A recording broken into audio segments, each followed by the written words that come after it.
Katika jambo ambalo hadi sasa linamshangaza Mwewe kwa Watanzania ni kutaka kujua, hivi katika usafiri huu Watanzania tumeshindwa wapi hasa? Mwewe anaujua uwezo wa Watanzania katika kupambana na ushindani kwenye mambo mbalimbali ndani ya Afrika na nje ya Afrika, na tunashinda. Lakini katika usafiri huu mbona tumeachwa nyuma namna hii? Mwewe haelewi tatizo ni nini hasa. Hebu ona wenzetu hao. Umeona vitu hivyo?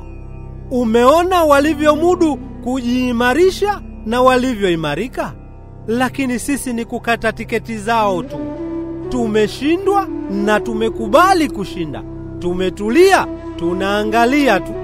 Watanzania kama tumekubali matokeo ya kushindwa kwenye usafiri huu, basi tukubali pia kuwa tutaburuzwa kwenye masuala ya utalii.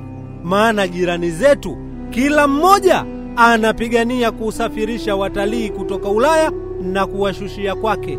Si ndege ni zao? Ndiyo ni zao. Za kwetu ziko wapi?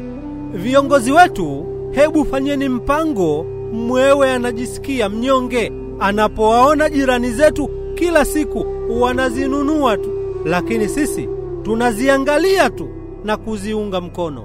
Hebu fanyeni mpango, mtutoe unyonge huu.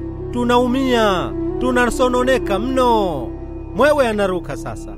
Huyo